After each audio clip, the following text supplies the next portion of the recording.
गुरुकुल में जब कुंवर ने अपने गुरु से सारी विद्याएं सीख चुका, तब उसने अपनी राजधानी लौटने का निश्चय किया। उसने अपने गुरु से आज्ञा मांगी। गुरु ने उसे आज्ञा देते हुए कहा, कुंवर, अब मैं तुम्हें 4 बातें बताने जा रहा हूँ। तुम्हें मेरी ये 4 बातें ध्यान से सुननी होंगी। कुंवर ने पूछा, वे कौन सी बातें हैं? गुरुदेव ने कहा, सुनो। पैसा गांठ तो जोरू साथ, छत की बहन अनछत का भाई, रस भरी नगरी विष बेल कन्या, जागे सुख पावे सोवे सुख खोवे। कुंवर ने इन बातों की गांठ बांध ली और गुरु से आशीर्वाद लेकर चल दिया। कई दिनों की यात्रा के बाद वह अपनी राजधानी पहुंचा।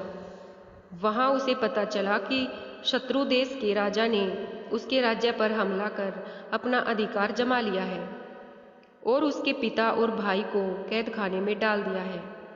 अब उसका यहाँ रुकना खतरे से खाली नहीं, यही सोचकर कुंवर वहां से चला गया। कुंवर सोचने लगा कि किस प्रकार अपना राज्य वापस लिया जाए। तभी उसे अपने ससुराल का ख्याल आया। उसकी पत्नी अभी भी अपने मायके में ही थी। वह अपने ससुराल चल पड़ा। कई दिनों की यात्रा के बाद वह अपने ससुर के राज्य में पहुंचा। उसने कुएं पर कुछ स्त्रियों को पानी भरते देखा। कुंवर ने उन स्त्रियों से ससुर को संदेश भिजवाया कि उनके जमाई आए हैं।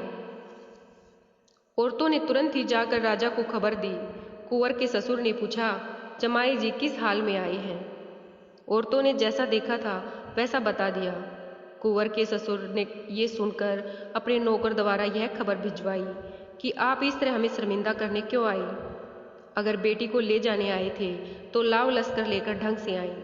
इस तरह आने से तो सभी लोग हमारा मजाक उड़ाएंगे। नौकर द्वारा ससुर की बात सुनकर कुंवर बड़े निराश हुए और वहां से चल दिए। पैसा गांठ तो जोरू साथ, गुरुजी की कही बात कुंवर को तुरंत याद आ गई। वह सोचने लगा, उन्होंने ठीक ही कहा था। यह सोचकर वह आगे बढ़ गया। कुंवर दुखी मन से चला जा रहा था। रास्ते में उसकी बहन का राज्य आया। उसने बहन के महल में जाने की सोची। बहन के राज्य की सीमा पर एक मंदिर था। वह मंदिर गया और पुजारी द्वारा अपने आने का संदेश भिजवाया। पुजारी ने जाकर बहन को बताया कि उसका भाई आया है। बहन ने पुजारी से पूछा, मेरा भाई कैसा है और किस हाल में आया है? इस पर पुजारी बोला, हाल तो उसका बहुत बुरा है। उसके कपड़े बहुत गंदे हैं और साथ में कोई नौकर चाकर भी नहीं है। यह सुनकर बहन ने कहा कि मेरे भाई से कहो कि अगर आना ही था तो नौकर चाकर और लाव लश्कर लेकर शान से आते। इस तरह आकर ससुराल में मेरी खिल्ली ना उड़ाई। पुजारी ने कुंवर से सारी बात कह सुनाई। ये सुन उसे बहुत दुख हुआ। उसे अपने गुरु की कही बात याद आ गई। वह निराश हो लौट चला। चलते चलते वह इस सोच में डूबा था कि धन संपत्ति ना होने पर अपनी सगी बहन भी संकट में साथ छोड़ देती है। 2-3 दिन के सफर के बाद वो अपने ननिहाल में पहुंचा। उसके नाना के कोई बेटा नहीं था, इसलिए उसने कंवर के एक भाई को बचपन में ही गोद ले लिया था। कुंवर के मन में अपने इस भाई के लिए तरह तरह के विचार उठ रहे थे। उसे शंका थी कि उसका भाई उसे पहचानेगा कि नहीं। फिर भी वह अपने कदम महल की ओर बढ़ाता रहा। सौभाग्य से उसका भाई झरोखे में बैठा था। उसने देखा तो उसे पता चला कि यह तो उसका भाई है। वह तुरंत अपने भाई की ओर दौड़ा और उसे अपने गले से लगा लिया।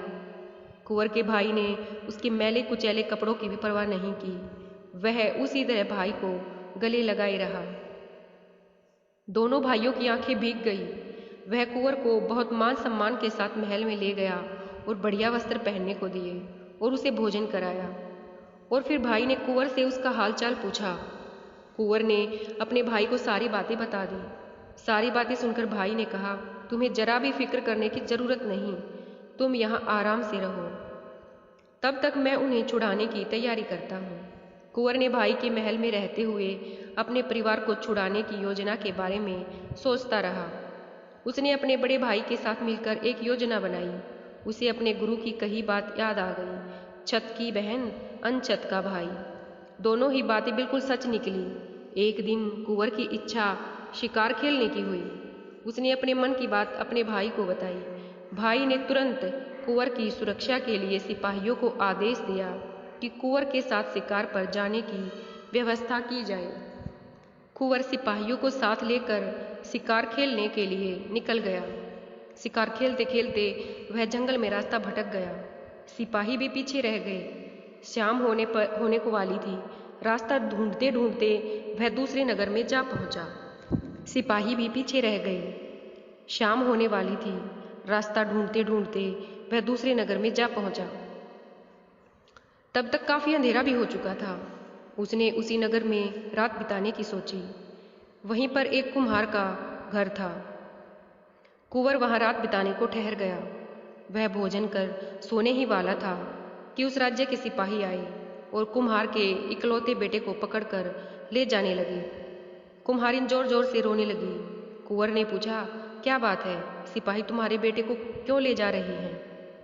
कुम्हारी ने बताया, बेटा, राजा के सिपाही रोज एक घर से एक लड़का ले जाते हैं। उसकी शादी राजकुमारी के साथ कर देते हैं, किंतु अगले दिन वह लड़का मरा हुआ मिलता है। आज मेरे बेटे की बारी है। अब मैं कैसे अपने बेटे को बचाऊं? कुंवर बोला, आप चिंता न कीजिए, आपके बेटे को कुछ नहीं होगा। उसकी जगह सिपाहियों के साथ मैं जाऊंगा। कुम्हारिन बोली, नहीं बेटा, तुम तो हमारे मेहमान हो और मैं अपने बेटे को बचाने के लिए तुम्हें वहां भेज दूं? तुम्हारी माँ की गोद में सुनी नहीं होने दूंगी। पर कुंवर नहीं माना। उसकी जिद के आगे कुम्हारिन की एक न चली। आखिर कुम्हारिन मान गई। राजा के सिपाही कुंवर को ले जाकर लौट आए। राजकुमारी से कुंवर का ब्याह हो गया। कुंवर रात को चौपड़ बिछाकर बैठ गया। राजकुमारी आधी रात तक खेलती रही। फिर उसे नींद आने लगी तो वो सो गई। लेकिन कुंवर जागता रहा। उसे अपने गुरु की बात याद थी, रस भरी नगरी विष बेल कन्या, जागे सुख पावे सोवे सुख खोए। वह चौकन्ना होकर खतरे का इंतजार कर रहा था। अचानक कुछ आवाज हुई। कुंवर चौंका। तभी उसकी नजर राजकुमारी के चेहरे पर गई तो वो हैरान रह गया। राजकुमारी की नाक से एक नाग निकल रहा था। कुंवर ने तुरंत अपनी तलवार निकाल ली और नाग निकलते ही काफी बड़ा हो गया और फुफकारता हुआ कुंवर की ओर लपका। कुंवर तैयार था। उसने तलवार से नाग के टुकड़े टुकड़े कर दिए। अब कुंवर को पूरा माजरा समझ में आया कि रोज विवाह के बाद लड़के मर क्यों जाते थे। सुबह हुई तो सिपाही हमेशा की तरह लाश उठाने आए। वहां कुंवर को जिंदा देखा और राजकुमारी के पलंग के पास मरा हुआ नाग देखकर वह हैरान रह गए। उन्होंने तुरंत जाकर यह खबर राजा को बताई। राजा ने जब यह खबर सुनी तो उसकी खुशी का ठिकाना न रहा। कुछ समय ससुराल में रहकर कुंवर अपने भाई के महल में वापस लौट आया। उसने अपने भाई को सारा किस्सा बताया। कुछ दिनों के बाद दोनों सेना लेकर अपने राज्य जा पहुंचे। वहां के शत्रु राजा को हराकर अपने माता पिता और भाई भाभीियों को कैद से छुड़वा लिया।